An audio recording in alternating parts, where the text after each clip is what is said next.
Hello दोस्तों, स्वागत है आपका एग्जाम वर्ल्ड में। मैं हूं श्रीकांत और आज हम लोग पढ़ेंगे हिंदी मासिक पत्रिका है प्रतियोगिता दर्पण, करंट अफेयर्स की पत्रिका है और ये नवंबर 2022 का संस्करण है। ये वीडियो आने में देरी हो गई क्योंकि दीपावली का त्योहार था। आई होप आप लोगों ने भी दीपावली का त्योहार काफी अच्छे से मनाया होगा, काफी एंजॉय किया होगा। तो चलिए शुरू करते हैं। प्रतियोगिता दर्पण हिंदी मासिक पत्रिका। पहला टॉपिक है राष्ट्रीय घटनाक्रम। राष्ट्रीय घटनाक्रम में देखा जाए तो पहला टॉपिक है कि 70 वर्ष पूर्व विलुप्त घोषित चीतों की भारत की धरती पर वापसी। ठीक है, कहा जाए तो 70 वर्ष पूर्व ही देश में विलुप्त हो गए थे चीते। ठीक है, उनका पुनर्वास देश में फिर से हुआ है और ये हुआ है 17 सितंबर 2022 को। अफ्रीकी राष्ट्र है नामीबिया। नामीबिया से 8 चीते जो है वो वायुसेना के बोइंग मालवाहक विमान के द्वारा भारत लाए गए हैं। ठीक है, और इन चीतों को मध्य प्रदेश में श्योरपुर स्थित कूनो राष्ट्रीय उद्यान में बसाया गया है। ठीक है, कूनो राष्ट्रीय उद्यान जो कि श्योरपुर स्थित मध्य प्रदेश में है। ठीक है, वहां पर इन 8 चीतों को बसाया गया है, नामीबिया से लाया गया है। ठीक है, देखिए एक्चुअली हुआ यूं कि 16 सितंबर को शाम में नामीबिया से उड़ान भरी और 12 घंटे की उड़ान के बाद ये ग्वालियर हवाई अड्डे पर पहुंचा। ग्वालियर से हेलीकॉप्टर के द्वारा इन्हें कूनो राष्ट्रीय पार्क पहुंचाया गया। ठीक है, और देखिए 70 वर्ष पूर्व ही इन्हें देश में विलुप्त घोषित कर दिया गया था। चीतों को मतलब चीतों को विलुप्त घोषित किया गया था 70 वर्ष पूर्व। 1947 में केवल 3 चीते बचे थे। ठीक है, और उनका शिकार भी उस वर्ष कर लिया गया था। बाद में 1952 में औपचारिक रूप से भारतीय चीतों को विलुप्त घोषित कर दिया गया था। ठीक है, यानी 1952 में विलुप्त घोषित किया गया और अब आ गया 2022 में वापस लाया गया 70 वर्ष के बाद। देखिए 17 सितंबर को भारत के प्रधानमंत्री जो नरेंद्र मोदी हैं, उन्होंने अपने 72वें जन्म दिवस के अवसर पर इनमें से 3 चीतों को पिंजरे से निकालकर बाड़े में छोड़ने का कार्य स्वयं प्रधानमंत्री ने किया था। ठीक है, और इन 8 चीतों में से जो 3 है वो नर है और 5 जो है वो मादा है। ठीक है, 3 नर है और 5 मादा है। आगे देखा जाए तो इन सभी 8 चीतों के गले में रेडियो कॉलर लगाए गए हैं जिससे उनकी पूरी निगरानी की जा सकेगी। ठीक है, मतलब जो चीते हैं उनके गले में कॉलर टाइप का लगा हुआ है, रेडियो कॉलर है। ठीक है, जिससे उनकी हर गतिविधि पता चलती रहेगी कि वो कहाँ पे स्थित है। ठीक है, और इसी प्रकार से अन्य 12 अन्य चीते भी हैं जो दक्षिण अफ्रीका से अभी भारत लाए जाने हैं। ठीक है, दक्षिण अफ्रीका से 12 और चीते हैं जो दक्षिण अफ्रीका से भारत लाए जाएंगे। देखा जाए तो प्रधानमंत्री श्री मोदी ने बताया कि भारत में चीतों की वापसी जो है वो प्रोजेक्ट चीता के तहत की जा रही है। ठीक है, प्रोजेक्ट चीता के तहत, और ये विश्व की पहली बड़े मांसाहारी जीव की अंतर महाद्वीपीय स्थानांतरण परियोजना है। ठीक है, प्रधानमंत्री ने कहा कि हमने समय से पहले बाघों की संख्या को दुगना करने का लक्ष्य हासिल किया। ठीक है, और असम में एक सींग वाले गैंडे जो अस्तित्व के खतरे में थे उनको आज उनकी संख्या में भी बढ़ोतरी हो गई है। ठीक है, एक्चुअली था कि एक सींग वाले गैंडे जो है वो धीरे धीरे समाप्त हो रहे थे, लेकिन उसमें भी अब बढ़े हैं और उसकी बढ़ोतरी हुई है उनकी संख्या में।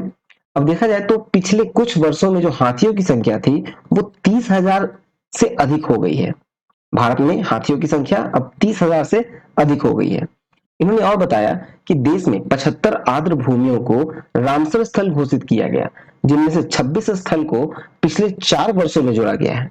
ठीक है, भारत में जो उपलब्ध रामसर स्थल है, रामसर स्थल जिसे कहा जाए कि आर्द्र भूमि जहां सालों भर नमी मौजूद होती है, उसे आर्द्र भूमि कहते हैं। ठीक है, और उन्हें रामसर स्थल में घोषित किया गया 75 वर्ष के उपरांत 75 आर्द्र भूमि रामसर स्थल में घोषित हुए हैं।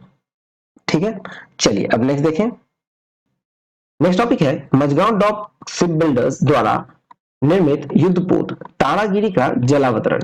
देखा जाए तो 11 सितंबर 2022 को Mazagon dock shipbuilders limited द्वारा निर्मित एक स्टेल्थ यानी कि राडार की नजर से बचने में सक्षम जो युद्धपोत है तारागिरी, उसका मुंबई में जलावतरण किया गया। और देखा जाए तो विभिन्न बेसिन एवं समुद्र परीक्षणों के पश्चात नौसेना को इसकी आपूर्ति अगस्त 2025 तक संभावित है। ठीक है, देखिए ये युद्धपोत जो है वो नौसेना की परियोजना 17A के तहत बने जो नीलगिरी श्रेणी का तीसरा युद्धपोत है। नीलगिरी श्रेणी का तीसरा युद्धपोत है।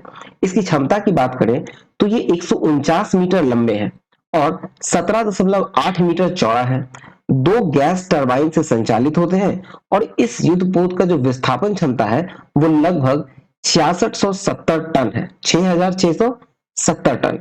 इसका जो नामकरण हुआ है, ठीक है, वो है भारतीय नौसेना में 1980 से 2013 के दौरान जो शामिल था आईएनएस तारागिरी, उसके नाम पर किया गया है, जो कि 33 वर्षों की सेवा के बाद 27 जून 2013 को नौसेना से सम्मान से हटा दिया गया था। ठीक है, अब देखा जाए इसमें 17th ए के तहत जो बने युद्धपोत हैं उनके बारे में, तो पहला है आपको नीलगिरी। नीलगिरी का जो है 28 सितंबर 2019 को जलावतरण किया गया और समुद्री परीक्षण के बाद 2024 के पूर्वार्ध तक पूरा होने की संभावना है। ठीक है, इनका जलावतरण के बाद जो समुद्री परीक्षण है वो 2024 के पूर्वार्ध तक पूरा होने की संभावना है नीलगिरी का। फिर दूसरा है आपको उदयगिरी। 17 मई 2022 को जलावतरण किया गया था और इसके समुद्री परीक्षण जो है वो 2024 के उत्तरार्ध में पूरे होंगे। फिर तारागिरी। तारागिरी तीसरा है जो कि 11 सितंबर 2022 को जलावतरण किया गया। फिर चौथा है कील लेंग। कील लेंग जो है 28 जून 2022 को जलावतरण हुआ है। ठीक है, चलिए नेक्स्ट देखें। नेक्स्ट है सतह से आकाश में मार करने वाली मिसाइल QRSAM का सफल परीक्षण। QRSAM का फुल फॉर्म देखा जाए तो quick reaction surface to air missile. ठीक है, quick reaction surface to air missile है। देखिए 8 सितंबर को देश में ही विकसित सतह से हवा में मार करने वाला जो quick reaction surface to air missile का सफल परीक्षण किया गया। इसका जो परीक्षण स्थल था वो था उड़ीसा के तट पर चांदीपुर स्थित एकीकृत परीक्षण रेंज और डीआरडीओ के द्वारा यह परीक्षण जो है वो सेना के साथ मिलकर किया गया।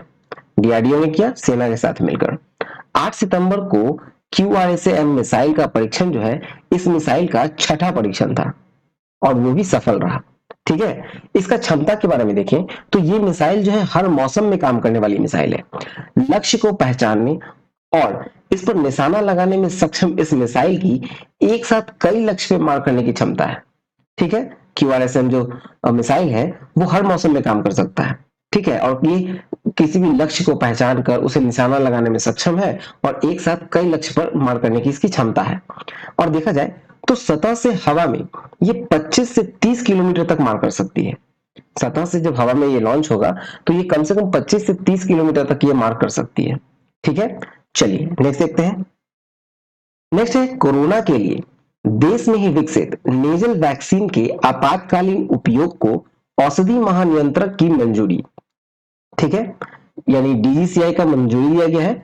डीजीसीआई जिसको कहते हैं drug controller general of India के द्वारा नेजल वैक्सीन कहने का मतलब कि जो नाक के रास्ते से जाने वाली वैक्सीन हो, सूंघने वाली वैक्सीन हो। ठीक है, देखा जाए तो सितंबर 2022 में भारत बायोटेक के द्वारा जो कोरोना के लिए वैक्सीन विकसित की गई नेजल वैक्सीन, उसको नाक के रास्ते से ही जाने वाली वैक्सीन है। ठीक है, और ये आपातकालीन इस्तेमाल के लिए मंजूरी देश के औषधि महानियंत्रक यानी डीजीसीआई ने प्रदान कर दी है।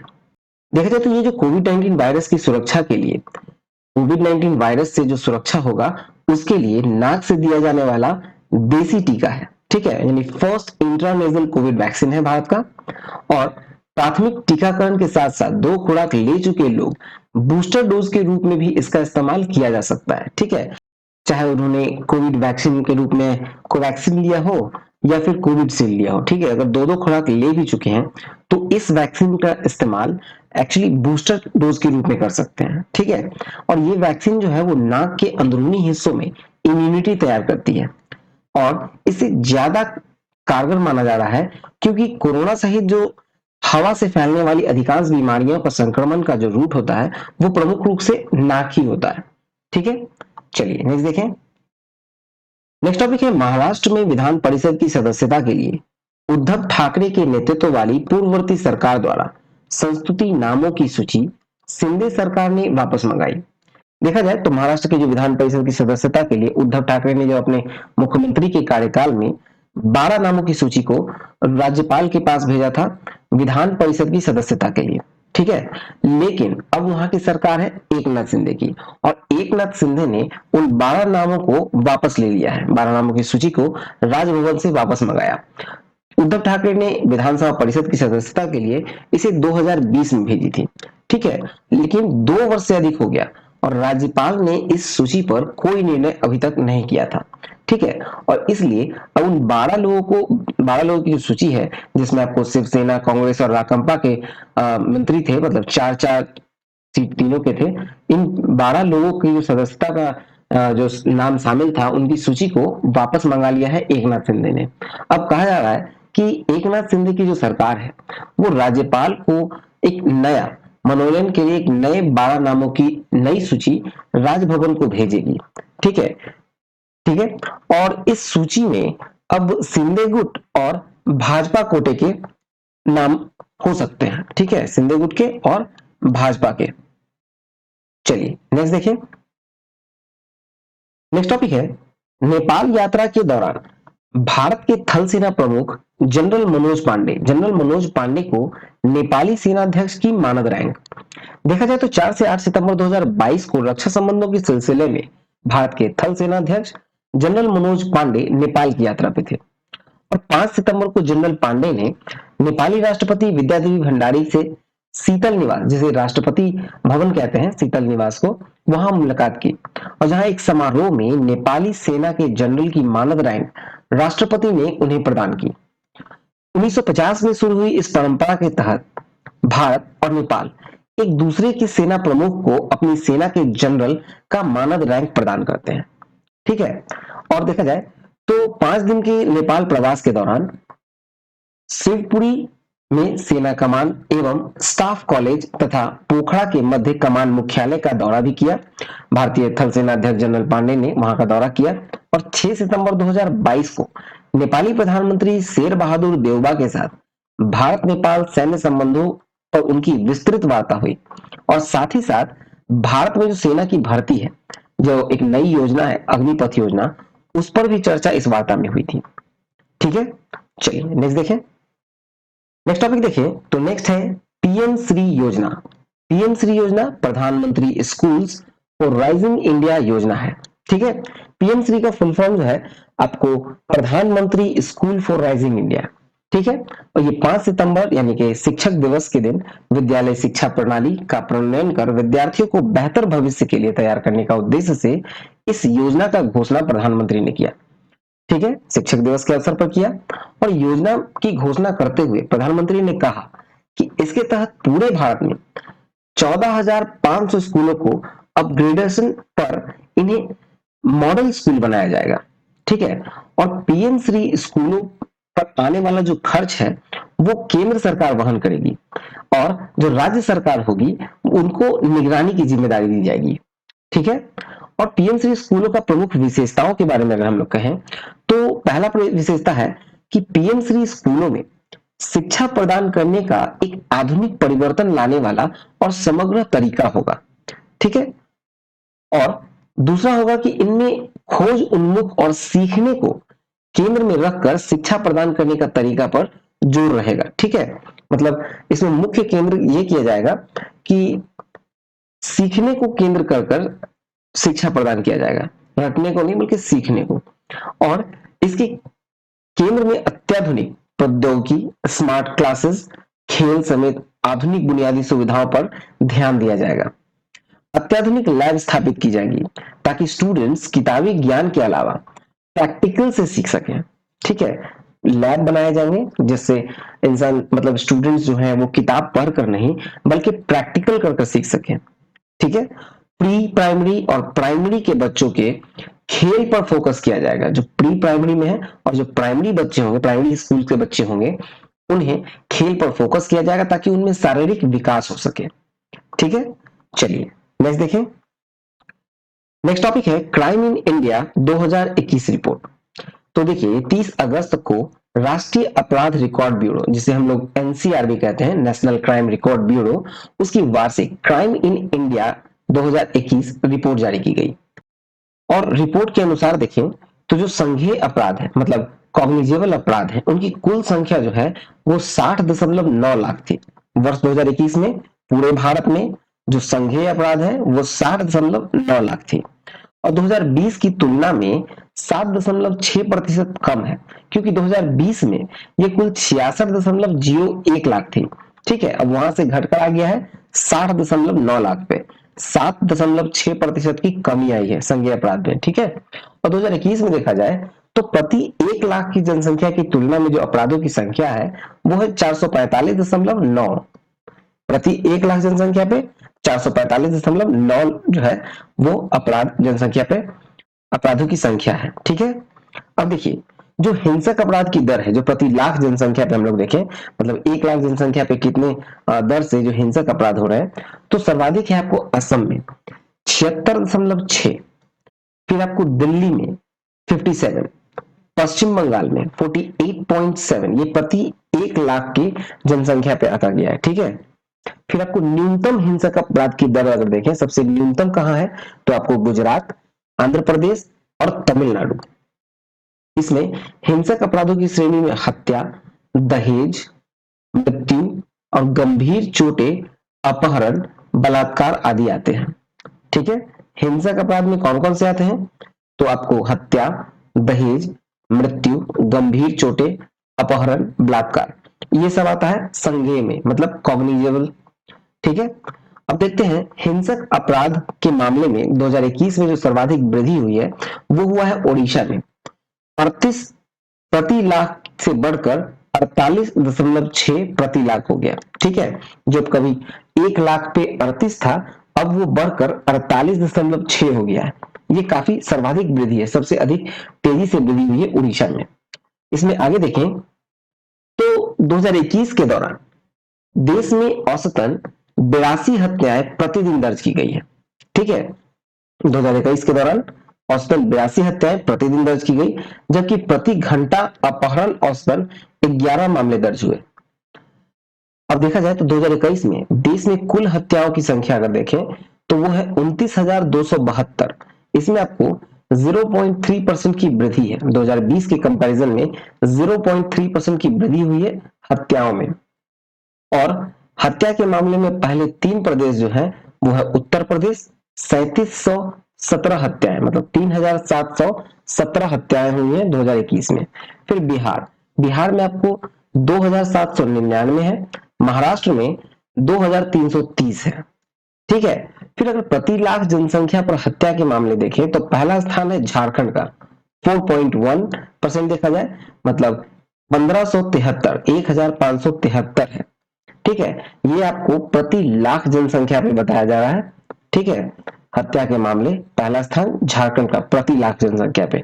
लेकिन अगर ओवरऑल देखा जाए तो सर्वाधिक हत्याएं हुई है उत्तर प्रदेश में। ठीक है, अपहरण दर्ज करने की अपहरण दर्ज मामलों की अगर संख्या देखें तो वो थी 1,04,149, यानी कि पिछले साल की तुलना में 19.9% की वृद्धि हुई है। 2020 की तुलना में 19.9% की वृद्धि है अपहरण में। अपहरण के मामले में पहला 5 राज्य अगर हम लोग देखें तो वो आते हैं उत्तर प्रदेश, बिहार, महाराष्ट्र, मध्य प्रदेश और पश्चिम बंगाल। ठीक है, हत्या और अपहरण इन दोनों में उत्तर प्रदेश, बिहार और महाराष्ट्र पहले 3 स्थान पे है। ठीक है, चलिए नेक्स्ट देखते हैं। नेक्स्ट टॉपिक है गुजरात में 36वें राष्ट्रीय खेलों का शुभारंभ। गुजरात में 36वें राष्ट्रीय खेल का शुभारंभ हुआ। ये 29 सितंबर 2022 को देश के 36वें राष्ट्रीय खेलों का शुभारंभ हुआ। ठीक है, खेल गुजरात के 6 शहर में हुआ, अहमदाबाद, गांधीनगर, सूरत, बड़ोदरा, राजकोट और भावनगर में खेले गए। ठीक है, गुजरात को पहली बार ही राष्ट्रीय खेलों की मेजबानी मिली है। गुजरात को पहली बार राष्ट्रीय खेल की मेजबानी मिली है। 36 खेलों की स्पर्धा है, 36वें राष्ट्रीय खेल में शामिल हुए हैं। ठीक है, ये 36वां राष्ट्रीय खेल है और कुल 36 खेल का स्पर्धा इसमें है। और 10 अक्टूबर 2022 तक चलने वाली इन खेलों में देश के लगभग 7,000 खिलाड़ी भाग ले रहे हैं। शुभंकर जो था वो है सावज, मतलब एक एशियाई शेर। फिर खेल का जो गीत है वो है जुड़ेगा इंडिया, जुड़ेगा इंडिया। खेल का गीत जुड़ेगा इंडिया, जुड़ेगा इंडिया। चलिए नेक्स्ट देखें। चलिए नेक्स्ट टॉपिक देखें, अंतरराष्ट्रीय घटनाक्रम। अंतरराष्ट्रीय घटनाक्रम में देखें तो पहला है कि कंजर्वेटिव पार्टी की नई नेता लिज ट्रस यूनाइटेड किंगडम की नई प्रधानमंत्री। ठीक है, देखिए जब तक मैं ये वीडियो रिकॉर्ड कर रहा हूं तब तक वहां की जो प्रधानमंत्री चुने गई थी लिज ट्रस यूनाइटेड किंगडम की, अब उन्होंने इस्तीफा दे दिया। लेकिन इस टॉपिक को पढ़ना इसलिए इंपॉर्टेंट है क्योंकि ये बुक में भी है और इससे काफी क्वेश्चंस अराइज हो सकते हैं। ठीक है, एक्चुअली अब जो अनाउंसमेंट हुआ है यूनाइटेड किंगडम के नए प्रधानमंत्री के रूप में, वो बने हैं ऋषि सुनक। ठीक है, और लिज ट्रस जो है वो यूनाइटेड किंगडम के प्रधानमंत्री के पद से उन्होंने इस्तीफा दे दिया और अभी तक के इतिहास में वो सबसे कम समय के लिए प्रधानमंत्री रही है, मात्र 6 वीक, मतलब 6 सप्ताह के लिए। ठीक है, 6 वीक के लिए ही ये प्रधानमंत्री रही और इन्होंने अब इस्तीफा दे दिया है। ठीक है, लेकिन इन टॉपिक को हम लोग पूरा देखते हैं कि आखिर ये कैसे प्रधानमंत्री बनी। तो देखिए 6 सितंबर 2022 को ब्रिटेन के नए प्रधानमंत्री बनी है मैरी एलिजाबेथ ट्रस, यानी कि एलिजाबेथ ट्रस, जिसे हम लोग लिज ट्रस कहते हैं। लिज ट्रस जो आमतौर पर लिज ट्रस के नाम से जानी जाती है, कंजर्वेटिव पार्टी के नाम से इन्हें जाना जाता है। कंजर्वेटिव पार्टी के ही थे भारतीय मूल के ऋषि सुनक। ठीक है, देखिए भारतीय मूल के ऋषि सुनक को इन्होंने 20,000 से अधिक मतों से हराकर पार्टी की नेता चुनी गई थी 5 सितंबर 2022 को। 5 सितंबर तक संपन्न इस दौर में 81,326 मत ट्रस्ट को प्राप्त हुआ था और प्रतिद्वंदी जो उम्मीदवार थे ऋषि सुनक, वो 60,399 मत इन्हें मिले थे। लिज ट्रस जो है 2021 में बोरिस जॉनसन की कैबिनेट में विदेश मंत्री रही और ऋषि सुनक इसी कैबिनेट में वित्त मंत्री थे। ठीक है, चलिए इसमें आगे देखें तो आगे है कि 6 सितंबर 2022 को लिज ट्रस को महारानी एलिजाबेथ द्वितीय ने प्रधानमंत्री पद की शपथ ग्रहण कराई थी। ठीक है, महारानी एलिजाबेथ द्वितीय का भी अब निधन हो चुका है, इसको हम लोग आगे देखेंगे। देखा जाए तो शपथ ग्रहण जो है वो रॉयल परंपरा के तहत kissing ceremony, kissing hand ceremony के पश्चात शपथ ग्रहण लंदन के बकिंगम पैलेस में होता था, लेकिन इस बार ये बाल्मोरा कैसल स्कॉटलैंड में हुआ जहां महारानी उस समय रह रही थी। कहने का मतलब यह है कि जो शपथ ग्रहण समारोह होता था वो बकिंगम पैलेस में होता था जो कि लंदन में स्थित है, लेकिन जो महारानी है उनकी तबीयत काफी खराब थी और वो बाल्मोरा कैसल स्कॉटलैंड में थी। ठीक है, इसलिए किसिंग सेरेमनी और किसिंग हैंड सेरेमनी का जो प्रोग्राम था, मतलब हाँ हैंड किसिंग सेरेमनी करने के बाद उन्हें प्रधानमंत्री घोषित किया जाता था, वो इस बार हुआ स्कॉटलैंड में। स्कॉटलैंड में कहा तो बाल्मोरा कैसल में। ठीक है, और देखा जाए तो 47 वर्षीय जो लिज ट्रस है वो यूनाइटेड किंगडम की तीसरी महिला प्रधानमंत्री है, तीसरी महिला प्रधानमंत्री है और सबसे कम समय तक रहने वाली प्रधानमंत्री है। ठीक है, अपने पहले संबोधन में अपनी प्राथमिकताएं गिनाते हुए लिज ट्रस ने बताया कि उनकी सरकार जो है वो अर्थव्यवस्था को सुधारने, ऊर्जा एवं स्वास्थ्य सेवाओं को बेहतर बनाने और महंगाई समाप्त करने की नीतियों पर काम करेगी। ठीक है, चलिए नेक्स्ट देखें। ठीक है, हम लोग अगले मंथ का जो पीडी आएगा दिसंबर का, उसमें हम लोग देखेंगे कि अब जो नए प्रधानमंत्री बने हैं वो बने हैं ऋषि सुनक। चलिए यहाँ नेक्स्ट टॉपिक देखें। नेक्स्ट टॉपिक है कि ब्रिटेन की महारानी एलिजाबेथ द्वितीय का निधन। देखिए एलिजाबेथ द्वितीय का निधन हो गया है। महारानी एलिजाबेथ द्वितीय जो 96 इयर्स की थी, ठीक है 96 इयर्स की थी और स्कॉटलैंड में बाल्मोरा कैसल में इनका निधन हुआ 8 सितंबर को। यूनाइटेड किंगडम के शासन में सर्वाधिक समय तक रिकॉर्ड 70 वर्ष 214 दिन तक इन्होंने शासन का बागडोर अपने हाथ में रखा। ठीक है, और इस मामले में ये विश्व में दूसरा स्थान इनका है। ठीक है, सबसे लॉन्ग टाइम तक जो बागडोर रहा शासन उनके हाथ में, किंगडम यूनाइटेड किंगडम के जो महारानी रही हैं, और ये सर्वाधिक समय तक नहीं बल्कि दूसरे स्थान पर है। पहले स्थान पे है फ्रांस के किंग लुइस। किंग लुइस जो है वो 1643 से लेकर 1715 के दौरान, मतलब कि 72 वर्ष 110 दिन तक सत्ता पर रहे थे। ठीक है, फ्रांस के किंग लुइस, और ये दूसरे स्थान पे है। फिर नेक्स्ट इसमें आगे देखें तो अपने शासन काल में ब्रिटेन में 15 प्रधानमंत्रियों की नियुक्ति कर शपथ उन्हें दिलाई थी। ठीक है, जो महारानी है अपने पूरे 70 वर्ष 214 दिनों के कार्यकाल में कुल 15 प्रधानमंत्रियों को उन्होंने नियुक्त किया और 3 बार भारत की राजकीय यात्रा भी उन्होंने की थी, 1961 में, 1983 में और 1997 में। महारानी एलिजाबेथ द्वितीय ब्रिटेन के साथ साथ 14 अन्य राष्ट्रमंडल देशों का भी महारानी थी। ठीक है, 14 अन्य राष्ट्रमंडल देशों के महारानी थी। चलिए इसमें आगे देखें, आगे है कि 1819 सितंबर को 100 से अधिक देशों की राष्ट्राध्यक्ष ने अपनी श्रद्धांजलि अर्पित की है महारानी को, और भारत के राष्ट्रपति श्रीमती द्रौपदी मुर्मू भी शामिल थी इसमें।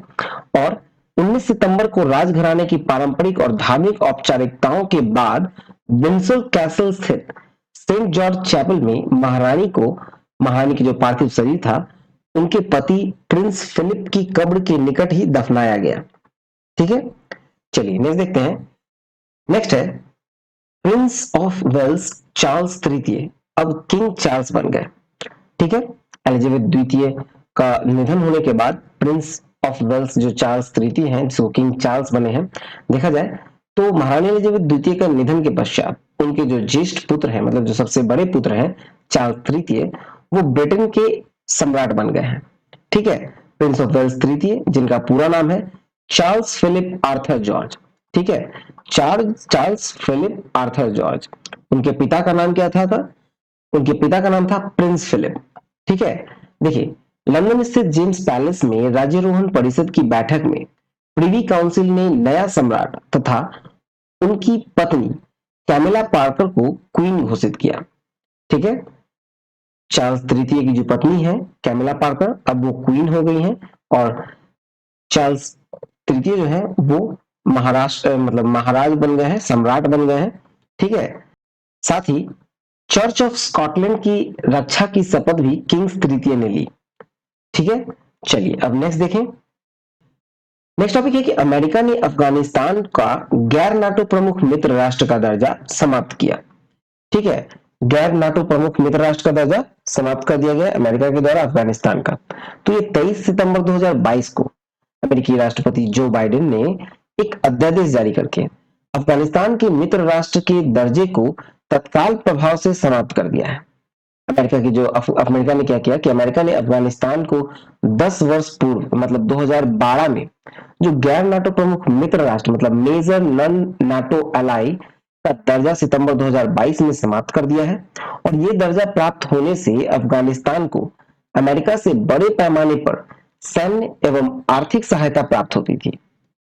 इससे नाटो राष्ट्र के समान ही अफगानिस्तान को सैन्य एवं सुरक्षा संबंधी मामलों में भी अमेरिका सहायता बड़े पैमाने पर उपलब्ध होने लगी थी।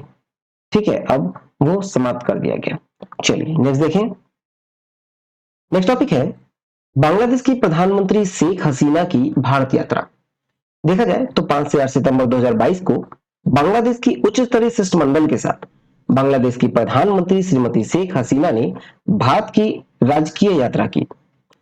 देखा जाए तो वार्ता में जो प्रमुख बातें हैं उनमें द्विपक्षीय और पारस्परिक महत्व के अंतर्राष्ट्रीय मुद्दों पर बातचीत की गई।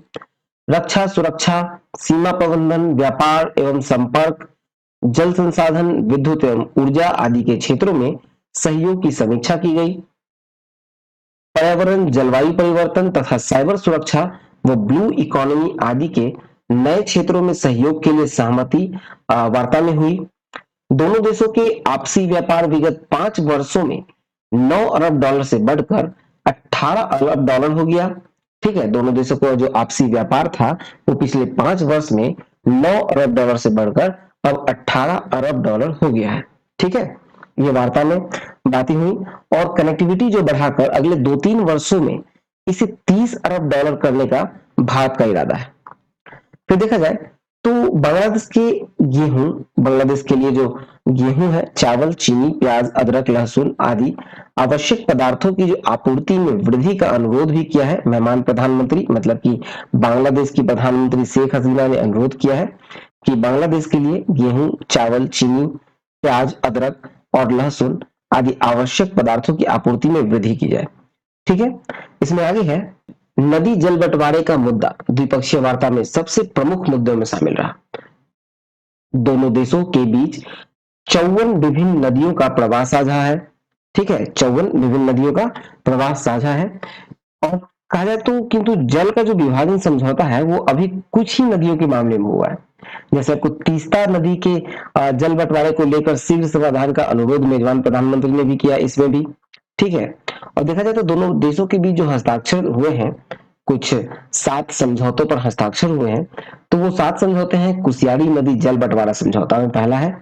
फिर दूसरा है बांग्लादेश रेलवे अधिकारियों के भारत में प्रशिक्षण की व्यवस्था।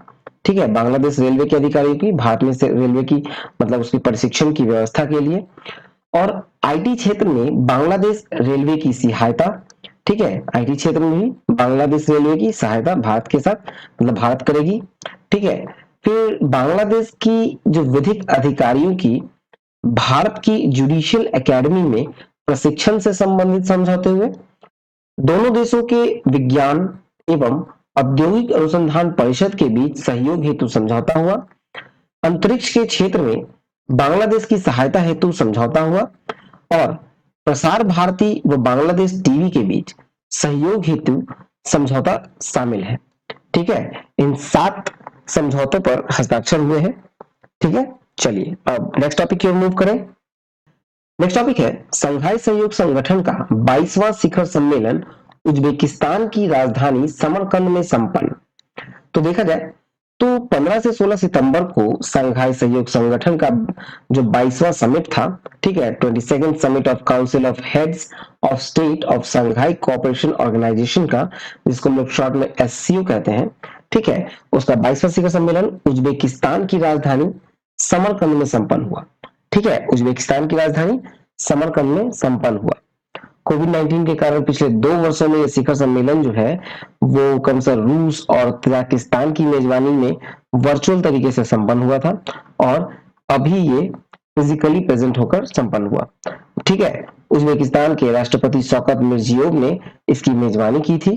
ठीक है, और सभी 8 सदस्य देश, 8 सदस्य कौन-कौन है? भारत, रूस, चीन, कजाकिस्तान, किर्गिस्तान, उज्बेकिस्तान, ताजिकिस्तान और पाकिस्तान। इनके राष्ट्राध्यक्ष इस सम्मेलन में उपस्थित थे। ठीक है, इनके राष्ट्र सम्मेलन इनके जो राष्ट्राध्यक्ष हैं वो इस सम्मेलन में शामिल थे। भारत की ओर से प्रधानमंत्री श्री नरेंद्र मोदी थे। ठीक है, देखिए साथ ही पर्यवेक्षक का दर्जा प्राप्त अन्य राष्ट्र जैसे कि आपको बेलारूस, मंगोलिया तथा संगठन के वार्ता भागीदार देशों के शासन प्रमुख सम्मेलन में उपस्थित रहे। ठीक है, देखिए प्रधानमंत्री मोदी ने कहा कि एससीओ के सदस्य देश वैश्विक जीडीपी में लगभग 30% का योगदान देते हैं।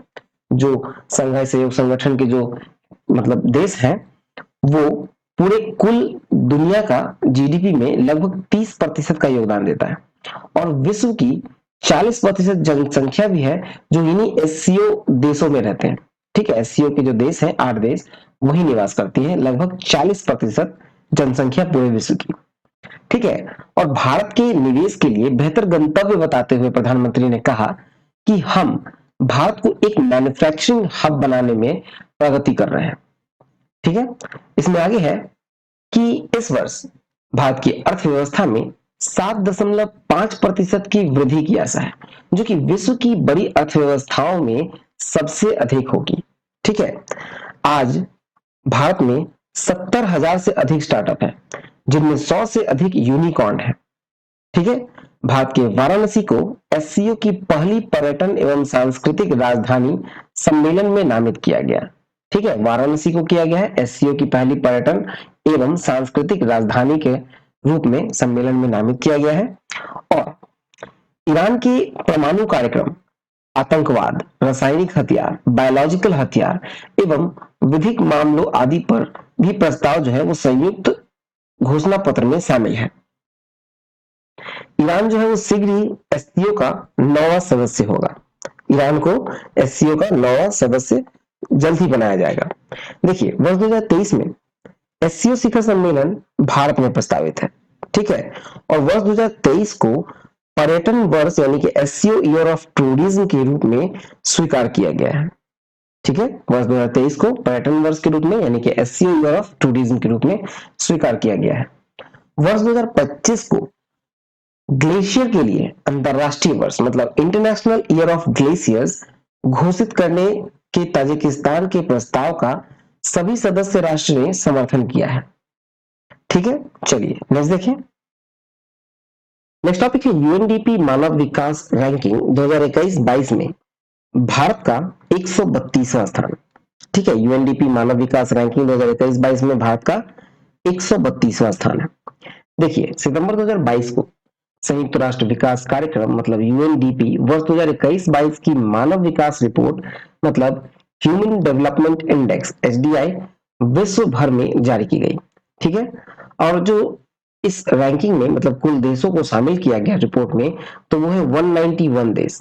ठीक है, भारत का जो एक पायदान का गिरावट इसमें दर्ज किया गया और जीवन प्रत्याशा में गिरावट 69.7 वर्ष से घटकर 67.2 वर्ष होने को इस रैंकिंग में गिरावट के लिए बड़ा कारण बताया गया। ठीक है, भारत में जो जीवन प्रत्याशा में गिरावट हुई है, जो पहले 67.2 वर्ष हो गया है, इस बार घटकर जो पहले 69.7 हुआ करता था, इसको रैंकिंग में गिरावट के लिए एक बहुत बड़ा कारण माना गया है। ठीक है, रिपोर्ट में पहले 10 देशों में से 8 जो देश हैं वो यूरोप के हैं। ठीक है, पहले 10 देशों में 8 देश यूरोप के हैं। और जो ह्यूमन डेवलपमेंट इंडेक्स है वो विश्व भर में विभिन्न देशों की स्वास्थ्य, शिक्षा और जीवन स्तर का मापन करता है। ठीक है, स्वास्थ्य, शिक्षा और जीवन स्तर का मापन करता है। भारत का जो स्थान है वो 132वां है।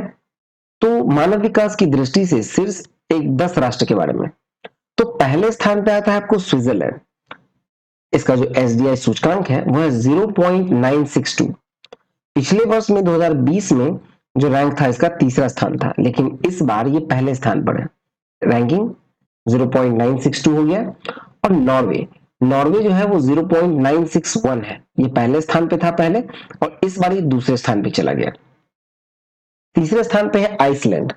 ठीक है, चौथे स्थान पे हांगकांग है चीन का, और ऑस्ट्रेलिया पांचवें स्थान पर, डेनमार्क छठे स्थान पर।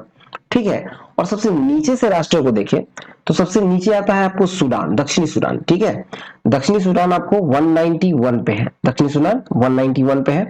पिछले साल भी ये 191 पे ही था और इस बार भी 191 पे है। 0.385 इसका सूचकांक का मान है एचडीआई का मतलब ह्यूमन डेवलपमेंट इंडेक्स का। ठीक है, उससे ऊपर चाड है 190 पे, नाइजर है 189 पे। ठीक है, और भारत का स्थान क्या था? 132। भारत का स्थान 132वां था। ठीक है, आगे देखें इसमें तो कुछ अन्य प्रमुख राष्ट्र हैं, उनकी रैंकिंग भी देखा जाए तो आपको यूनाइटेड किंगडम यानी यूके जो है वो 18वें स्थान पर है। जापान जो है वो आपके 19वें स्थान पे है। दक्षिण कोरिया जो है वो भी आपको 19वें स्थान पे है। अमेरिका 21वें स्थान पे है। इजराइल 22वें स्थान पे है। संयुक्त अरब अमीरात जिसे हम लोग यूएई कहते हैं, यूएई जो है वो 26वें स्थान पे है। सऊदी अरब जो है 35वें स्थान पे है। रूस जो है 52वें स्थान पे है। ठीक है, यूक्रेन 77वें स्थान पे है। दक्षिण अफ्रीका 109वें स्थान पे है। ठीक है, चलिए नेक्स्ट देखें। नेक्स्ट टॉपिक है कि जापान के पूर्व दिवंगत प्रधानमंत्री शिंजो आबे के राजकीय अंतिम संस्कार में भाग लेने के लिए प्रधानमंत्री श्री मोदी की जापान यात्रा। देखा जाए तो 8 जुलाई को जापान के जो पूर्व प्रधानमंत्री थे शिंजो आबे, उन्हें गोली मारकर हत्या कर दी गई। 8 जुलाई को हत्या हुई और जो बौद्ध परंपरा है उसके अनुसार 15 जुलाई को उनका अंतिम संस्कार हुआ। ठीक है, और उसके 2.5 महीने के बाद 27 सितंबर को टोक्यो में उनकी अस्थियों को श्रद्धांजलि के लिए रखा गया था। और इस राजकीय अंतिम संस्कार में शिंजो आबे को श्रद्धांजलि देने के लिए 200 से अधिक देशों के प्रतिनिधि टोक्यो पहुंचे थे, जिसमें भारत के प्रधानमंत्री भी पहुंचे थे नरेंद्र मोदी, और उसके लिए वो 26 सितंबर की रात्रि में ही टोक्यो पहुंच गए थे। ठीक है, 27 सितंबर को टोक्यो में उनको श्रद्धांजलि देना था और 26 सितंबर की रात्रि में प्रधानमंत्री नरेंद्र मोदी टोक्यो पहुंचे थे। देखा जाए तो शिंजो आबे का जो अंतिम संस्कार जो है वो विश्व में अब तक का सबसे महंगा अंतिम संस्कार गिना गया, जिसमें राज्य सरकारी कोष में से इस पर 1.8 अरब येन मतलब कि लगभग 97 करोड़ रुपए 97 करोड़ रुपए का खर्च अनुमानित किया गया है। अभी तक ये विश्व में सबसे महंगा अंतिम संस्कार था। ठीक है, चलिए नेक्स्ट देखें। चलिए अब मूव करते हैं हम लोग आर्थिक वाणिज्यिक परिदृश्य की ओर, जिसमें पहला है 2022-23। ठीक है, 2022-23 खरीफ उत्पादन के संबंध में कृषि मंत्रालय के पहले अग्रिम अनुमान, ठीक है, 2022-23 के खरीफ उत्पादन के संबंध में कृषि मंत्रालय के पहले अग्रिम अनुमान देखते हैं। तो देखिए 21 सितंबर को कृषि मंत्रालय के द्वारा 2022-23 में देश में कृषिगत उत्पादन के पहले अग्रिम अनुमान जारी किए गए। पहले अग्रिम अनुमान में केवल खरीफ उपज के संबंध में ही अनुमान जारी किया जाता है, ठीक है, और ये कृषि मंत्रालय के द्वारा जारी किया जाता है, ठीक है। देखिए 2022-23 में जो खरीफ उपजों में मक्का एवं गन्ना का उत्पादन अब तक का सर्वोच्च स्तर पर है, ठीक है। मक्का और गन्ना का उत्पादन अब तक का सर्वोच्च स्तर पर है 2022-23 में जो खरीफ उपजों में। कुल खाद्यान्न मतलब केवल खरीफ का खाद्यान्न देखें तो यह है 149.92 मिलियन टन अनुमानित है, 149.92 मिलियन टन कुल खाद्यान्न, लेकिन केवल खरीफ उद्यान का, ठीक है, खरीफ खाद्यान्न का देखा जाए तो चावल चावल जो है वो 104.9 मिलियन टन अनुमानित है, मोटे अनाज 36.56 मिलियन टन, मक्का ये रिकॉर्ड है मक्का का 23.10 मिलियन टन, ठीक है। और दलहन का देखें तो 8.37 मिलियन टन, तूर 3.89 मिलियन टन, तिलहन 23.57 million ton, soybean 12.89 million ton, मूंगफली 8.37 मिलियन टन, कपास कपास है आपको 34.19 मिलियन गांठें, और कपास का जो गांठ होता है वो प्रति गांठ 170 किलोग्राम का होता है। पटसन और मेस्टा 100 मतलब 10.09 मिलियन गांठें होती हैं, और उसका जो एक गांठ का वजन होता है वो 180 किलोग्राम का गांठ होता है पटसन और मेस्ता का। गन्ना 465.05 मिलियन टन अनुमानित है, ठीक है। चलिए नेक्स्ट देखते हैं। नेक्स्ट टॉपिक है नई राष्ट्रीय लॉजिस्टिक नीति में लॉजिस्टिक लागतों को एक अंकीय करने का लक्ष्य। देखिए 17 सितंबर को प्रधानमंत्री मोदी ने लॉजिस्टिक नीति की घोषणा की, ठीक है। देखा जाए तो जिसका उद्देश्य है वो लॉजिस्टिक लागतों में कमी लाकर अंतर्राष्ट्रीय व्यापार को बढ़ावा देना और स्टार्टअप के लिए नए अवसरों का विकास करना और आत्मनिर्भर भारत का निर्माण करना, ठीक है। इसका मेन उद्देश्य क्या है, तो अंतर्राष्ट्रीय व्यापार को बढ़ावा देना, स्टार्टअप के लिए नए अवसर का विकास करना और आत्मनिर्भर भारत का निर्माण करना। देखिए इसमें किसानों को उनकी उपज की उचित मूल्य प्रदान होगा, ठीक है। इससे इससे क्या होगा, तो किसानों को उनकी उपज का उचित मूल्य प्रदान होगा, विभिन्न सरकारी विभागों व एजेंसियों के बीच के अवरोधों को समाप्त कर लॉजिस्टिक को गति प्रदान करने का प्रयास इस नीति में किया गया है। इससे लॉजिस्टिक लागत को जो अभी जीडीपी का 13 से 14% घटाकर इसको संभव एक अंकीय बनाने का प्रयास किया जाएगा, ठीक है। एक अंकीय कहने का मतलब ये 2 अंक का है, 13% और 14% जो है ये 2 अंकीय है, इसको घटाकर एक अंकीय किया जाएगा, यानी कि 1 से लेकर 9 के बीच जो होता है ना एक अंकीय, वैसा बनाने का प्रयास किया जाएगा। वर्ष 2030 तक देश के लॉजिस्टिक परफॉर्मेंस इंडेक्स को विश्व के शीर्ष 25 देशों में लाने का प्रयास किया जाएगा, ठीक है, 2030 तक। इसमें आगे है कि परिवहन क्षेत्र से संबंधित सभी डिजिटल सेवाओं को एक सिंगल पोर्टल के तहत लाने के लिए एक यूनिफाइड लॉजिस्टिक इंटरफेस प्लेटफॉर्म, जिसे यूलिप कहा जाए, ठीक है, यूनिफाइड लॉजिस्टिक इंटरफेस प्लेटफॉर्म की नई नीति की घोषणा की गई। साथ ही साथ और नई लॉजिस्टिक नीति को एक कंपल्सिव लॉजिस्टिक एक्शन प्लान के जरिए लागू करने का बात जो है वो प्रधानमंत्री ने कहा, ठीक है। चलिए नेक्स्ट देखिए। नेक्स्ट टॉपिक है कि 2022 के अंत में भारत पर विदेशी ऋण यानी कि वित्त मंत्रालय की रिपोर्ट देखें तो 5 सितंबर 2022 को वित्तीय वर्ष 2021-22 के अंत में भारत पर जो विदेशी ऋण की स्थिति है उस संबंध में वित्त मंत्रालय ने अपनी रिपोर्ट जारी की है। रिपोर्ट की स्थिति रिपोर्ट 2022 जारी की है। देखा जाए तो मार्च 2022 के अंत में देश पर जो कुल विदेशी ऋण है वो है 620.7 अरब डॉलर 2022 के अंत तक, मतलब मार्च 2022 के अंत तक, ठीक है। देश पर जो कुल विदेशी ऋण है वो 620.7 अरब डॉलर था। 2020-21 की तुलना में ये 8.2% वृद्धि हुई है विदेशी ऋण में, ठीक है। अगर तुलना करें 2020-21 का 22 में तो इसमें 8.2% की विदेशी ऋण की वृद्धि हुई है। देखा जाए तो 2021-22 के अंत में देश में जो कुल विदेशी ऋण में सर्वाधिक जो है वो 53.2% भाग जो है वो अमेरिकी डॉलर से निरूपित है और दूसरे स्थान पर है 31.2% ऋण रुपए मूल्य में। ठीक है, मतलब 620 अरब डॉलर का ऋण है विदेशी ऋण, कुल विदेशी ऋण, जिसमें अमेरिकी डॉलर का हिस्सा है आपको 53.2% और इंडियन करेंसी में 31.2% का जो है ऋण कुल रुपए मूल्य में है। ठीक है, जीडीपी के रूप में जो विदेशी ऋण देखा जाए तो 2022 के अंत तक, मतलब मार्च 2022 के अंत तक ये 19.9% है।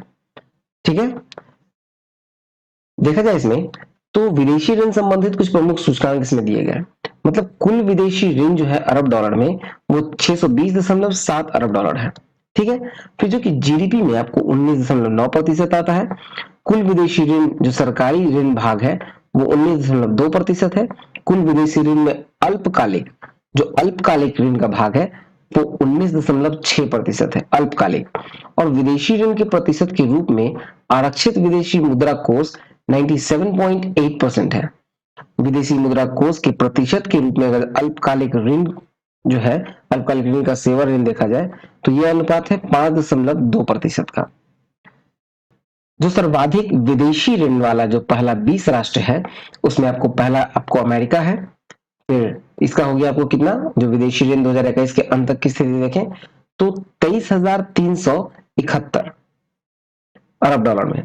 फिर यूनाइटेड किंगडम दूसरे स्थान पे, फ्रांस तीसरे स्थान पे, जर्मनी चौथे स्थान पे, जापान पांचवें स्थान पे। ठीक है, ये सर्वाधिक विदेशी ऋण वाले 20 राष्ट्र हैं और इसमें भारत का जो स्थान है वो है 23वां। फिर देखा जाए उभरते बाजारों व विकासशील अर्थव्यवस्था पर विदेशी ऋण दिसंबर 2021 की अंत की स्थिति। ठीक है, 2021 के अंत का स्थिति देखें तो चीन पे आपको कुल विदेशी ऋण जो अरब डॉलर में है वो 2,747 है। ठीक है, ब्राजील पे 670 अरब डॉलर का, भारत पे 615 अरब डॉलर का, मैक्सिको में 607 अरब डॉलर का, इंडोनेशिया में 457 अरब डॉलर का। ठीक है, चलिए नेक्स्ट देखें। नेक्स्ट है 2022-23 में भारत में आर्थिक वृद्धि के अपने अनुमान एशियाई विकास बैंक ने घटा दिए। एशियाई विकास बैंक मतलब एडीबी, ठीक है, एशियन डेवलपमेंट बैंक जो है उन्होंने घटा दिए। देखिए सितंबर 2022 में मनीला स्थित जो एशियाई विकास बैंक ने अपनी एशियन डेवलपमेंट आउटलुक रिपोर्ट 2022 जो है वो जारी की और उसमें भारत में 2022 में वृद्धि की जो पूर्वानुमान था उसको 7.5% से घटाकर 7% पर ला दिया। ठीक है, और 2023 के लिए जो वृद्धि का पूर्वानुमान जो 8% से घटाया गया उसको 7.2% किया गया। नेक्स्ट देखें। नेक्स्ट टॉपिक देखें तो नेक्स्ट है विश्व डेयरी शिखर सम्मेलन 2022। विश्व डेयरी शिखर सम्मेलन 2022।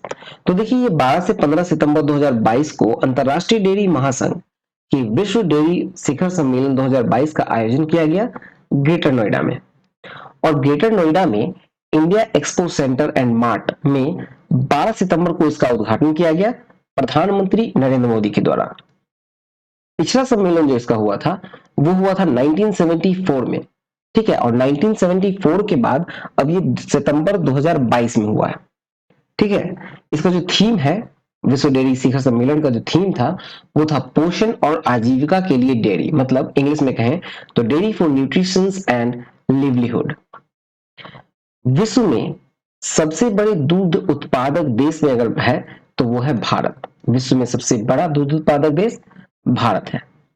प्रधानमंत्री मोदी ने इसमें क्या कहा, तो देखिए तो डेयरी सेक्टर के सामर्थ्य न केवल ग्रामीण अर्थव्यवस्था को गति प्रदान करता है बल्कि दुनिया भर के करोड़ों लोगों को आजीविका का भी प्रमुख साधन है।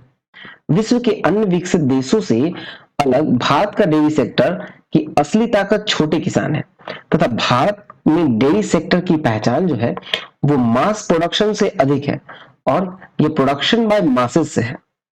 मास प्रोडक्शन से अधिक प्रोडक्शन बाय मासेस से है। भारत में जो दूध का उत्पादन है वो 6% प्रति वर्ष की दर से वृद्धि हो रही है, जबकि विश्व में इसकी वृद्धि जो है वो मात्र 2% की प्रति वर्ष से हो रही है। ठीक है, दूध का जो उत्पादन अगर हम लोग देखें तो भारत जो है वो 6% प्रति वर्ष की दर से वृद्धि कर रहा है, लेकिन पूरा विश्व जो है वो दूध उत्पादन में मात्र 2% के प्रति वर्ष से वृद्धि कर रहा है। ठीक है, चलिए नेक्स्ट देखें। नेक्स्ट है 2022-23 की तीसरी तिमाही के लिए लघु बचतों पर ब्याज दरों में मामूली वृद्धियां। तो देखा जाए तो 1 अक्टूबर 2022 को मुख्यतः डाकघरों के माध्यम से जो की जाने वाली लघु बचत पर ब्याज दरों में मामूली वृद्धि की गई है। ठीक है, ब्याज दर में थोड़ा सा वृद्धि हुआ है।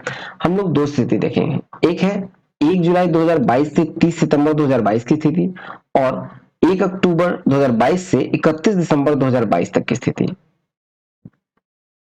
देखा जाए तो बचत खाते पे जो 4% मिल रहा था अभी भी 4% है। 1 वर्षीय सावधि जमा पे जो 5.5% था वो अभी भी 5.5% है। 2 वर्षीय सावधि जमा पे जो 5.5% था उसे बढ़ाकर 5.7% किया गया। ठीक है, फिर 3 वर्षीय सावधि जमा 5.5% था उसको अब बढ़ाकर 5.8% किया गया। फिर आपको है 5 वर्षीय सावधि जमा, ये अभी भी वही है, 6.7% था, 6.7% अभी भी है। 5 वर्षीय रेकरिंग जमा का देखें तो जो 5.8% था वो 5.8% ही है। लेकिन 5 वर्षीय जो वरिष्ठ नागरिक बचत योजना है, ठीक है, वरिष्ठ नागरिक बचत योजना 5 वर्षीय, वो 7.4% पहले था, उसे बढ़ाकर 7.6% किया गया। फिर आपको 5 वर्षीय मासिक आय योजना को भी 6.6% से बढ़ाकर 6.7% किया गया। पब्लिक प्रोविडेंट फंड यानी पीपीएफ को 7.1% था, 7.1% ही बरकरार है। किसान विकास पत्र जो 6.9% था उसको बढ़ाकर किया गया है 7%। ब्याज दर है ये सब, ठीक है। अब फिर सुकन्या समृद्धि योजना देखें तो सुकन्या समृद्धि योजना जो 7.6% था वो अभी भी 7.6% है। राष्ट्रीय बचत पत्र जिसे कहते हैं जो राष्ट्रीय बचत पत्र है जो पहले 6.8% था वो अभी भी 6.8% है। ठीक है, मामूली वृद्धि की गई है कुछ लघु बचतों में। चलिए नेक्स्ट टॉपिक देखिए। नेक्स्ट टॉपिक है भारत आने वाले विदेशी पर्यटकों की संख्या वो पर्यटन से विदेशी मुद्रा अर्जन। तो देखिए 27 सितंबर 2022 को विश्व पर्यटन दिवस के अवसर पर पर्यटन मंत्रालय की इंडिया टूरिज्म स्टैटिस्टिक्स रिपोर्ट 2022 जारी की गई। ठीक है, इंडिया टूरिज्म स्टैटिस्टिक्स रिपोर्ट 2022 जारी की गई। वर्ष 2021 में जो 15.2 लाख विदेशी पर्यटक भारत आए और वर्ष 2020 में ये 27.45 लाख थी और वर्ष 2019 में ये 109.3 लाख थी। ठीक है, मतलब कोविड के बाद जो वर्ष 2021 में जो भारत आए हैं विदेशी वो मात्र 15.2 लाख विदेशी पर्यटक रह गए। ठीक है, और इंडिया टूरिज्म स्टैटिस्टिक्स रिपोर्ट 2022 के अनुसार अगर हम देखें तो अमेरिका में, ठीक है, ये 2021 का रिपोर्ट है, विदेशी पर्यटकों का स्रोत जो है राष्ट्र किस अमेरिका से कहा, मतलब किस किस कंट्री से भारत आ रहे हैं, भारत की यात्रा पर आए हैं, तो अगर उसकी संख्या हम लोग देखें तो अमेरिका पहले स्थान पे है। कहने का मतलब कि 4.30 लाख जो है पर्यटक आपको अमेरिका से आए हैं, जो कि कुल प्रतिशत देखा जाए जो भारत में आने वाले पर्यटक हैं उसमें सर्वाधिक है। 28.1% लोग जो है मतलब जो पर्यटक हैं वो अमेरिकी हैं जो भारत आए हैं। ठीक है, फिर दूसरे स्थान पे बांग्लादेश है, बांग्लादेश का 2.41 लाख है जो कि प्रतिशत के रूप में 15.8% है। यूके से 1.64 लाख आए हैं, ठीक है, यानी कि 10.7%। फिर तीसरे स्थान पे कनाडा है, चौथे पे नेपाल, पांचवें पे अफगानिस्तान, ऑस्ट्रेलिया सातवें पे, जर्मनी आठवें पे, ठीक है, और पुर्तगाल नौवें पे और फ्रांस 10वें स्थान पर है। जो भारत आने वाले जो जो भारत आ चुके हैं 2021 में पर्यटक, ये उनकी सूची है। चलिए नेक्स्ट देखिए। नेक्स्ट देखा जाए तो भारत में समुद्र के भीतर पहली रेल सुरंग, भारत में समुद्र के भीतर पहली रेल सुरंग के बारे में देखें तो देश में समुद्र के भीतर पहली रेल सुरंग जो है वो महाराष्ट्र में ठाणे की खाड़ी, मतलब थानी क्रिक में बांद्रा कुर्ला कॉम्प्लेक्स व सिलफाटा जो थाने में है उनके बीच एक बुलेट ट्रेन के लिए बनाई गई है। ठीक है, बनाई जाएगी, मतलब आपको थाने के खाड़ी के बांद्रा कुर्ला कॉम्प्लेक्स से सिलफाटा के बीच बुलेट ट्रेन जो जाएगी उसके लिए मतलब समुद्र के भीतर से पहली रेल सुरंग महाराष्ट्र में बनेगी। ठीक है, देखिए ये जो सुरंग होगी वो कुल 21 किलोमीटर लंबी होगी, लेकिन जो पानी का भाग होगा वो 7 किलोमीटर भाग होगा। ठीक है, और बाकी जो है 14 किलोमीटर पानी से बाहर होगा। और ये ट्यूब के आकार का होगा। इस सुरंग में आने और जाने के लिए ट्रेन के लिए 2 रेल ट्रैक होंगे। ठीक है, सुरंग का निर्माण के लिए जो है वो national high speed rail corporation limited ने टेंडर आमंत्रित किए और इनमें ट्रेन जो है वो लगभग 300 किलोमीटर प्रति घंटा की गति से गुजरेगी। ठीक है, बुलेट ट्रेन गुजरेगी लगभग 300 किलोमीटर प्रति घंटा की रफ्तार से।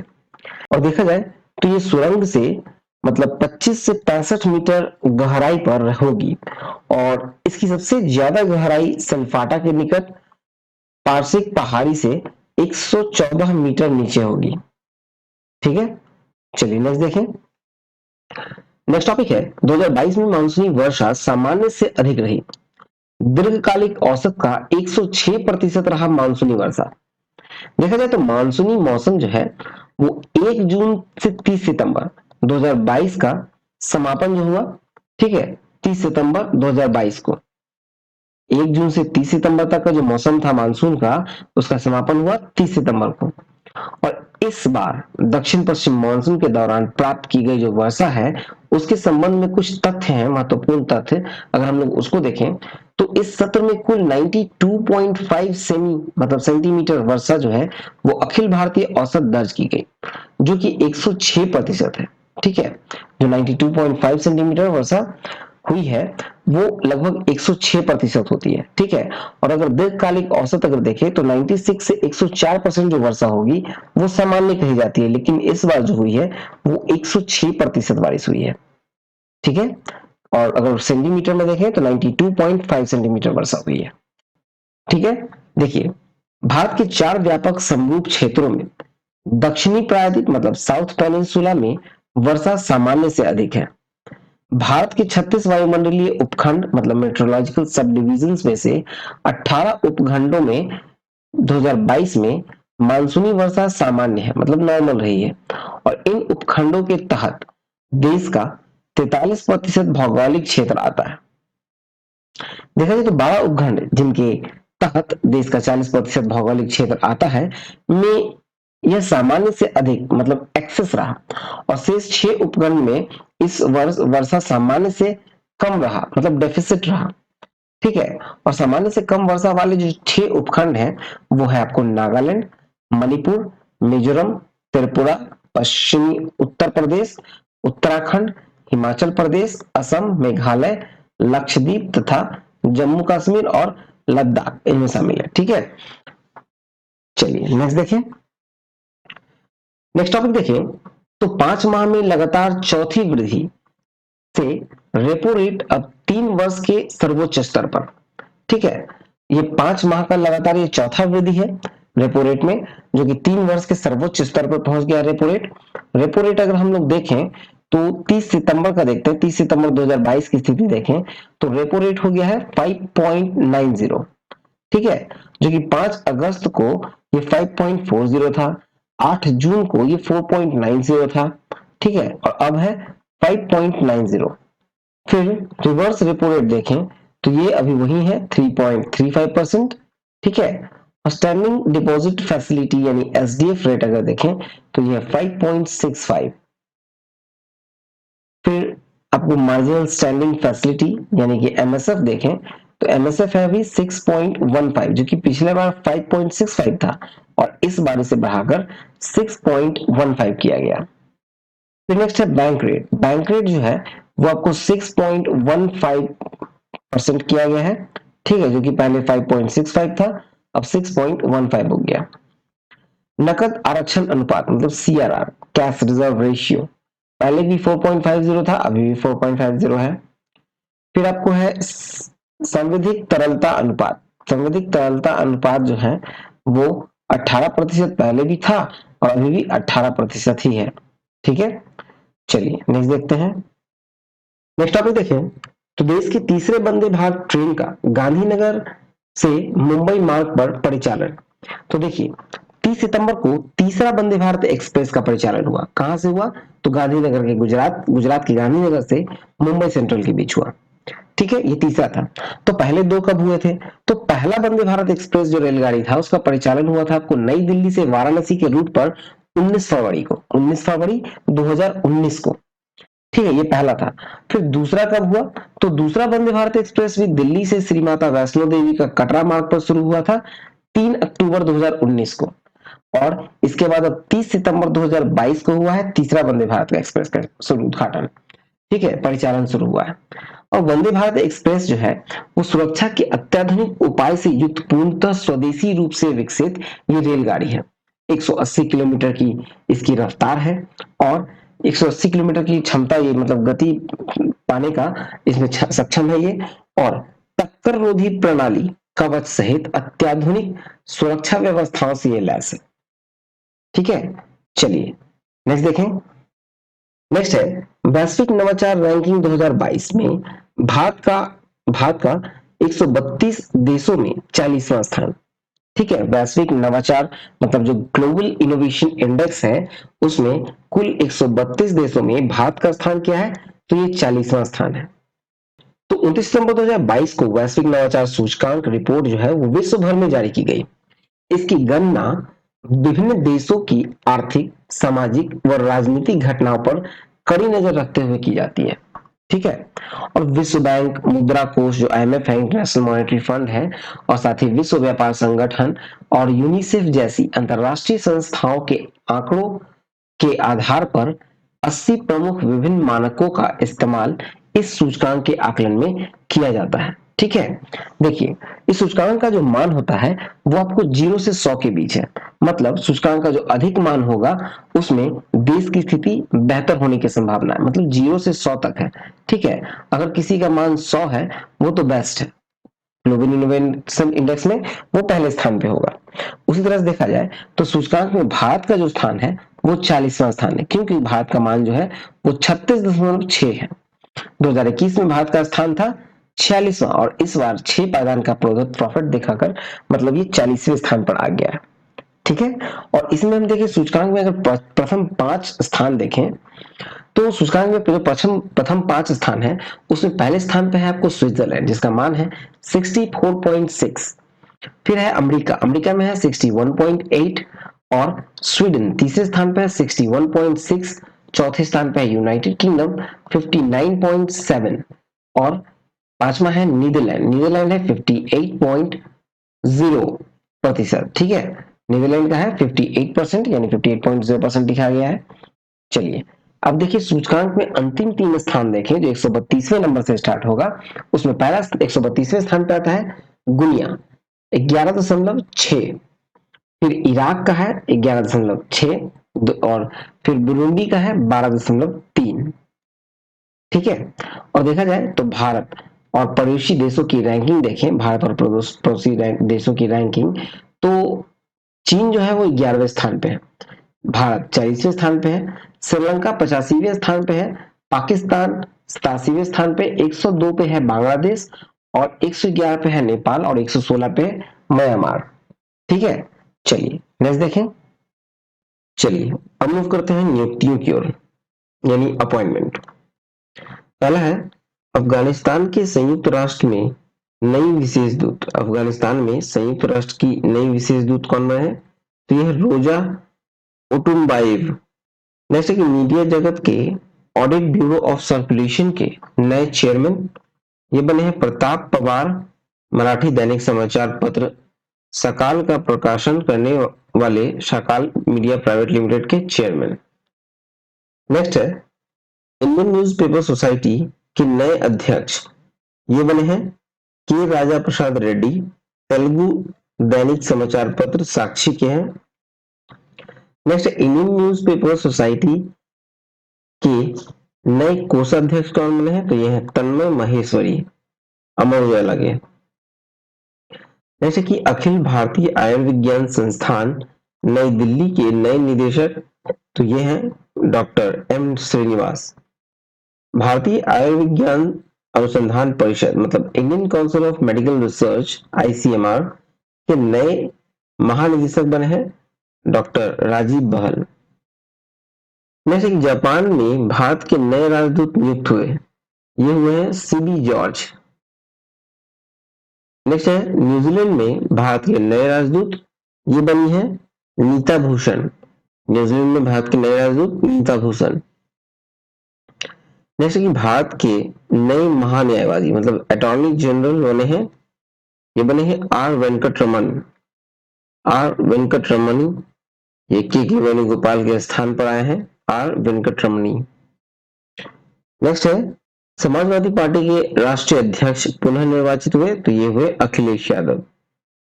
नेक्स्ट है देश के नए चीफ ऑफ डिफेंस स्टाफ मतलब सीडीएस, देश के दूसरे चीफ ऑफ डिफेंस स्टाफ बने हैं जनरल अनिल चौहान, ठीक है, और ये भारत सरकार के सैन्य मामलों के विभाग के सचिव भी होंगे, ठीक है। चलिए नेक्स्ट देखिए, अब आते हैं हम लोग पुरस्कार सम्मान में, जहां पहला है अखिल भारतीय फुटबॉल महासंघ के वर्ष के सर्वश्रेष्ठ फुटबॉलर 2021-22। तो देखा जाए तो अगस्त 2022 में अखिल भारतीय फुटबॉल महासंघ ने वर्ष 2021-22 के लिए अपने पुरस्कारों की घोषणा की और AIFF के वर्ष 2021-22 के सभी पुरस्कारों की सूची निम्नलिखित है, जिसमें वर्ष के सर्वश्रेष्ठ पुरुष खिलाड़ी जो चुने गए वो है सुनील छेत्री और इन्हें 7वीं बार पुरस्कार मिला। सर्वश्रेष्ठ महिला खिलाड़ी चुनी गई है मनीषा कल्याण। फिर सर्वश्रेष्ठ उदीयमान खिलाड़ी बने हैं विक्रम प्रताप सिंह। सर्वश्रेष्ठ उदीयमान खिलाड़ी जो है महिला में वो है मार्टिना थोकचोम, ठीक है। चलिए नेक्स्ट देखते हैं। नेक्स्ट है राष्ट्रीय पर्यटन पुरस्कार 2018-19। देखा जाए तो 27 सितंबर 2022 को विश्व पर्यटन दिवस के अवसर पर नई दिल्ली में पुरस्कारों का वितरण किया गया। 2018-19 के लिए कुल 81 पुरस्कार निम्नलिखित लोगों को प्रदान की गई। देखा जाए तो पर्यटन के समग्र विकास के लिए पहला स्थान पर आया उत्तराखंड, दूसरे पे महाराष्ट्र और तीसरे पे तेलंगाना। पर्यटन के समग्र विकास के लिए पहला पुरस्कार मिला है उत्तराखंड को, दूसरा महाराष्ट्र को और तीसरा तेलंगाना को। सर्वश्रेष्ठ हेरिटेज सिटी ये अहमदाबाद बनी, गुजरात के अहमदाबाद को सर्वश्रेष्ठ हेरिटेज सिटी के रूप में चुना गया। तो नेक्स्ट है सर्वश्रेष्ठ टूरिस्ट फ्रेंडली रेलवे स्टेशन पुरस्कार, ये सिकंदराबाद को दिया गया है, तेलंगाना के सिकंदराबाद को। तो नेक्स्ट है प्रमुख शहरों में सर्वश्रेष्ठ पर्यटन अनुकूल हवाई अड्डा, तो यह नेताजी सुभाष चंद्र बोस अंतरराष्ट्रीय हवाई अड्डा कोलकाता का। नेक्स्ट के अन्य शहरों में सर्वश्रेष्ठ पर्यटन अनुकूल हवाई अड्डा, यह है देवी अहिल्याबाई होलकर हवाई अड्डा इंदौर का, ठीक है। ये था आपको प्रमुख शहरों में सर्वश्रेष्ठ पर्यटन अनुकूल हवाई अड्डा और ये अन्य शहरों में, ठीक है। फिर नेक्स्ट है साहसी पर्यटन हेतु सर्वश्रेष्ठ राज्य यानी कि best state for adventure tourism का पुरस्कार दिया गया है उत्तराखंड को, ठीक है। चलिए नेक्स्ट देखते हैं, इसमें आगे है सर्वश्रेष्ठ दिव्यांग मित्र स्मारक मतलब बेस्ट डिसेबल्ड फ्रेंडली मॉन्यूमेंट का पुरस्कार दिया गया है मध्य प्रदेश के भोजपुर के शिव मंदिर को दिया गया। तो नेक्स्ट सर्वश्रेष्ठ पर्यटन मित्र गोल्फ कोर्स, तो ये दिया गया है हैदराबाद गोल्फ कोर्स को, ठीक है, जो कि हैदराबाद में है। फिर नेक्स्ट 5 स्टार डीलक्स श्रेणी के होटलों में सर्वश्रेष्ठ होटल का पुरस्कार, तो ये ताजमहल पैलेस मुंबई का। फिर नेक्स्ट है 5 स्टार होटलों की श्रेणी में सर्वश्रेष्ठ होटल किसे दिया गया है, ये दिया गया है द गेटवे होटल को विजयवाड़ा के। फिर नेक्स्ट 4 स्टार होटल की श्रेणी में सर्वश्रेष्ठ होटल, तो ये है ताज कुमारकम कोट्टयम का। फिर नेक्स्ट है सर्वश्रेष्ठ पर्यावरण मित्र होटल का पुरस्कार, ये ITC राजपुताना को दिया गया है, जयपुर के हैं। फिर नेक्स्ट है सर्वश्रेष्ठ स्टैंड अलोन कन्वेंशन सेंटर का पुरस्कार, ये दिया गया है India exposition centre mart limited Noida का। नेक्स्ट है प्राइम टाइम एमी पुरस्कार 2022।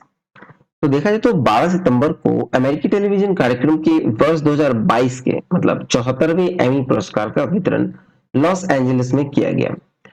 प्रमुख पुरस्कार निम्नलिखित को दिए गए हैं, जिसमें आपको आउटस्टैंडिंग कॉमेडी सीरीज का पुरस्कार दिया गया है एप्पल टीवी के टेड लेसो को, ठीक है, एप्पल टीवी के हैं Ted lasso.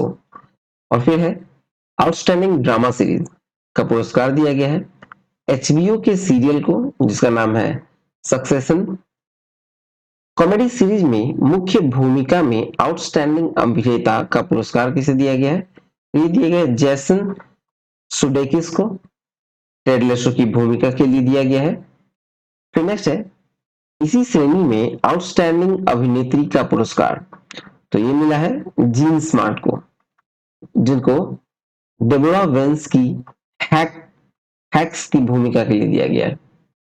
Next drama series का मुख्य भूमिका में आउटस्टैंडिंग अभिनेता का पुरस्कार ये दिया गया है ली जुआंग जे को दिया गया है। फिर नेक्स्ट है आउटस्टैंडिंग अभिनेत्री का पुरस्कार ये दिया गया है जेडिया को, जो कि सीरियल यूफोरिया के लिए दिया गया है।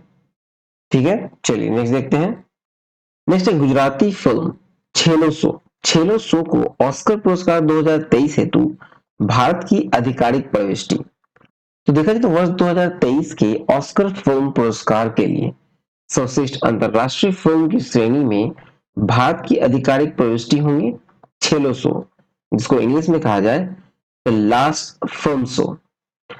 गुजराती फिल्म है, ठीक है, इसको भेजा गया है।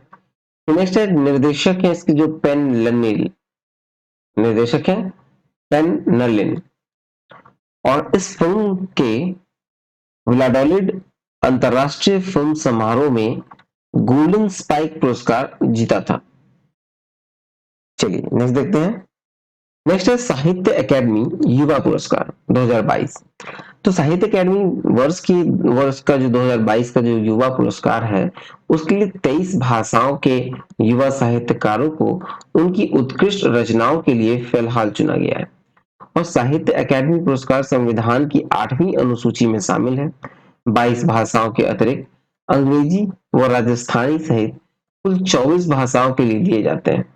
ठीक है, और पुरस्कृत रचनाओं में 10 कविता संग्रह है, 5 लघु संग्रह और 3 उपन्यास और एक व्यंग आत्मकथा। ठीक है, व्यंग है, आत्मकथा है और निबंधन संग्रह है।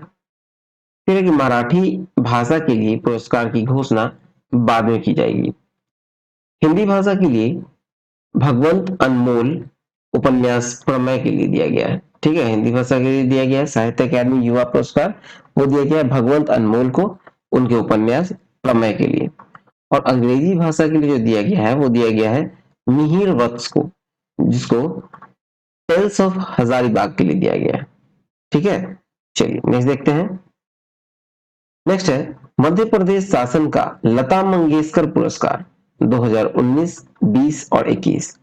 तो देखिए 28 सितंबर 2022 को इंदौर में आयोजित एक कार्यक्रम में मध्य प्रदेश शासन का लता मंगेशकर पुरस्कार प्रदान किया गया। वर्ष 2021 का लता मंगेशकर पुरस्कार जो है राष्ट्रीय पुरस्कार वो दिया गया है कुमार सानू को। कुमार सानू गायक है। और वर्ष 2020 का जो लता मंगेशकर पुरस्कार विजेता है वो है आनंद मिलिंद, संगीतकार जोड़ी है आनंद मिलिंद। और 2019 का लता मंगेशकर पुरस्कार विजेता है शैलेंद्र सिंह, और ये दिया गया है गीतकार के लिए। ठीक है, शैलेंद्र सिंह को दिया गया है 2019 में। देखा जाए तो वर्ष 2019-20 की पुरस्कारों की घोषणा पहले ही की जा चुकी थी, किंतु कोविड-19 महामारी के चलते 2 वर्ष से समारोह का आयोजित नहीं हो सका था। चलिए आगे देखें। नेक्स्ट है 68वां राष्ट्रीय फिल्म पुरस्कार वितरण समारोह नई दिल्ली। देखा जाए तो 30 सितंबर 2022 को वर्ष 2020 में प्रदर्शित फिल्मों के लिए 68वां राष्ट्रीय फिल्म पुरस्कार का वितरण किया गया, नई दिल्ली में आयोजित समारोह में किया गया है। और राष्ट्रीय फिल्म पुरस्कार की घोषणा केंद्र सरकार के सूचना एवं प्रसारण मंत्रालय के द्वारा 22 जुलाई 2022 को की गई।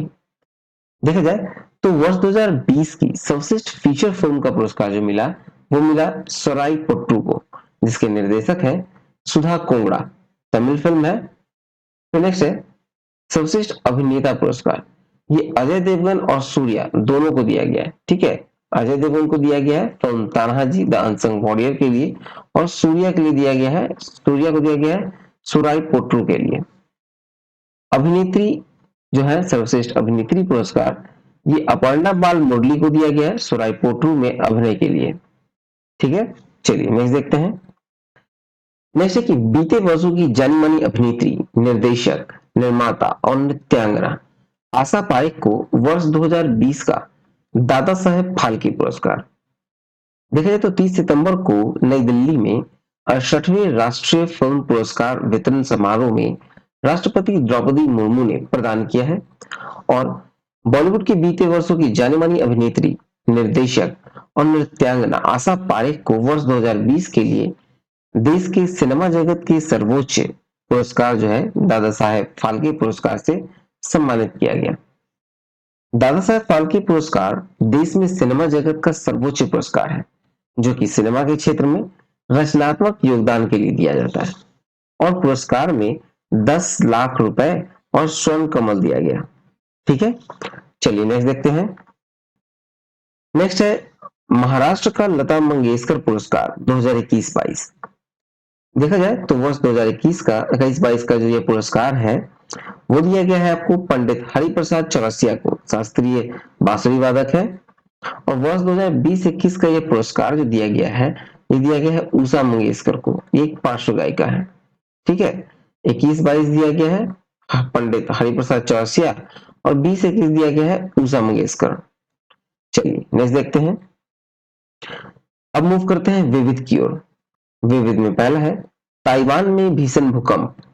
तो देखिए 17 से 18 सितंबर को ये एक द्वीपीय राष्ट्र है ताइवान, जहां भूकंप का सर्वाधिक असर पूर्वी काउंटी ताइतुंग में रहा, जहां 6.9 की तीव्रता का भूकंप आया और ये 17 सितंबर को आया।